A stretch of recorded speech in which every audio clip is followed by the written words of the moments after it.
తోలు సంచి, leather bag లేదా తోలు సంచి అని అర్థం.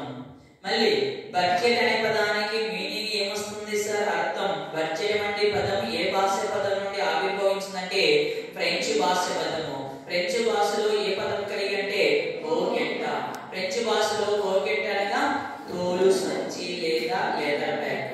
మళ్ళీ బడ్జెట్ అనగా మీనింగ్ బడ్జెట్ అని సంబోధిస్తారు. ఆదాయ వ్యయాల పట్టిక. ఆదాయ మరియు వ్యయాల పట్టికని ఏమని పిలుస్తామంటే బడ్జెట్ అని సంబోధిస్తాము. ఇన్కమ్ అండ్ ఎక్స్పెండిచర్ టేబుల్ లేదా ఆదాయ వ్యయాల పట్టికని సంబోధించడం జరుగుతుంది. దేని సార్?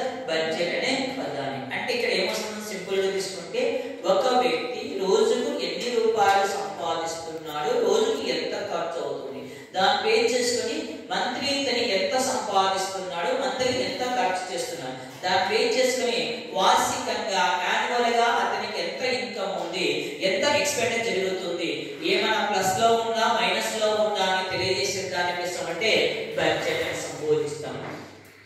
ఎగ్జాంపుల్ చేసుకుంటే దీనికి సంబంధించి మనకు ఒక చిత్రం కూడా వచ్చింది. ఏ చిత్రం వచ్చింది సార్?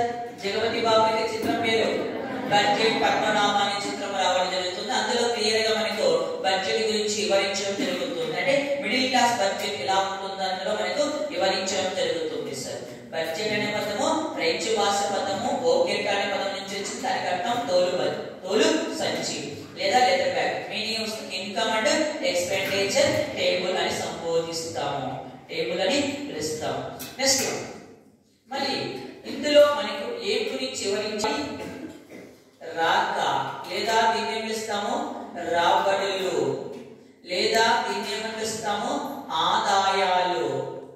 ఆదాయాలు మళ్ళీ ప్రభుత్వానికి రాబడులు లేదా ఆదాయాలు ఎన్ని విధాలుగా లభిస్తాయి? ప్రభుత్వానికి వచ్చేటువంటి రాబడులు లేదా ఆదాయాలు ఎన్ని విధాలుగా లభిస్తాయి? రెండు రకాలుగా తీసుకుంటాము. ఎన్ని రకాలుగా సార్?